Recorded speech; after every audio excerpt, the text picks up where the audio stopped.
Hi folks, Mr. Long here. We're going to continue on with our solving systems of equations using matrix methods. Okay, and what we're going to do is we're going to use this spreadsheet that I've built for you to give you practice doing this. Okay, so in these questions you're going to see a system over here of equations, and then the first thing you're going to need to do is to put it into a matrix form. So row 1 is equation 1, okay? So that's going to be, if we go to here, it's going to be 2, 3, 20. Okay, and the second equation is -2. 1 is the coefficient because it's 1y, and then 4. Okay, so now we've got the equations represented in a matrix. Okay, the coefficients, and always do a double check and make sure you've written the coefficients down correctly and the constants in the final column rather. Okay, first thing we look for all the instructions is common factors.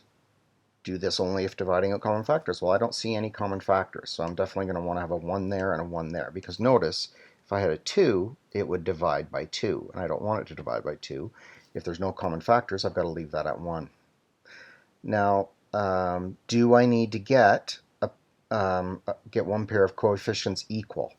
Do I need to do that? Well, I don't think so, because these right here, I have 2 and -2. That's easy to eliminate. I can eliminate that by adding equations. So I don't need to multiply. So notice here it says multiply by 2. I certainly don't need to do that. And this one here, I don't need to multiply by 2. So it's just 1 and 1. Okay, so nothing changes there. And the last thing is, do I add the equations, or is one of them going to have to be negative? So one of them is they're both going to be positive because I'm adding the equation. So it's going to be 1r2 plus 1r1, and look at this, 0, 4, 24. Okay, so remember that represents 4 y's, 24 constants. What do I need to divide both sides by, or the entire row? By 4. Okay, now that means 1y equals 6. That's what that means, right? Because that's y there and x in that column, right? And then the constants there. So 1y equals 6, and then how do you solve the rest of it? Then you just go back to one of your original equations, okay, which are over here in the very original question, and you substitute in 6 for y, like that one there. If you would sub in 6 for y, you'd have -2x plus 6 equals 4, or -2x would equal, well, we had to sub in 6 there, so it would equal -2, and x would be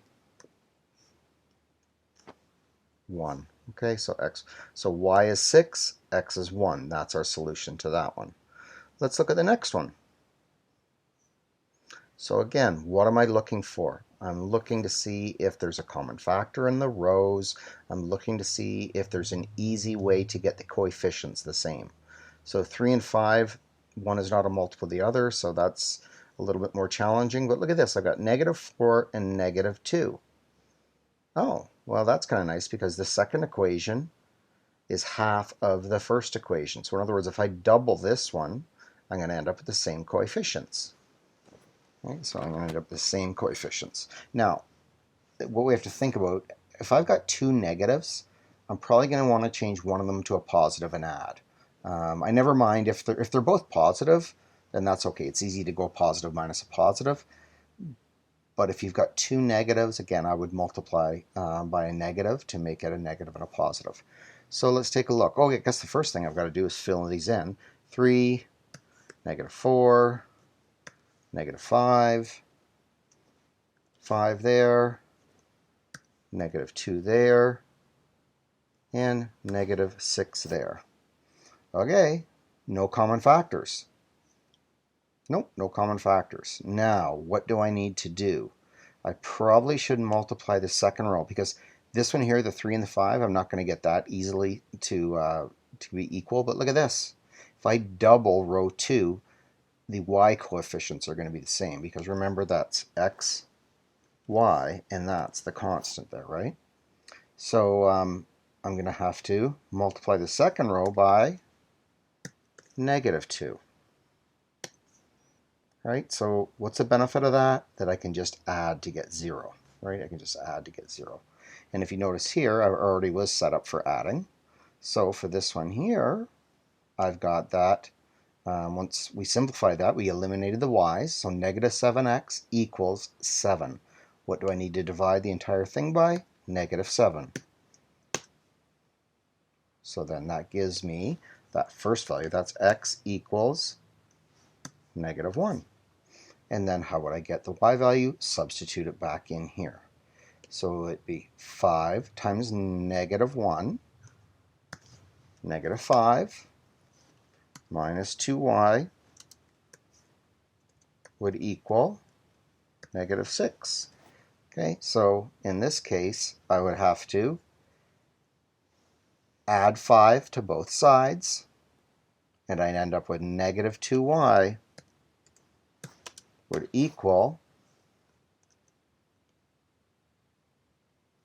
-1. And y would be 1/2. There you go. Okay, so x would equal -1 and y would be 1/2. Now you can always check your answers too, right? It's probably a good idea to check your answers and see if they work. All right, last one. Last one. Okay, so how do we do this one? This one here, 13x minus 2y equals 25, 4x plus 3y equals -14. Is there a common factor there? No, so I don't need a common factor. Is one row a multiple of the other row for at least one of the coefficients? 13 and 4, no multiple there. 2 and 3, no multiple there. Now, the nicest numbers to work with are the 2 and the 3. I'm not going to do that this time. I'm going to work with the 13 and the 4 just to work with two positives. So again, first thing we're going to do is, and you can, anything in green you can type over. 13, -2, and 25.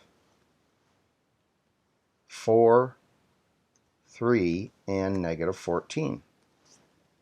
Okay, so let's solve this. No common factor means I don't need to change either of those.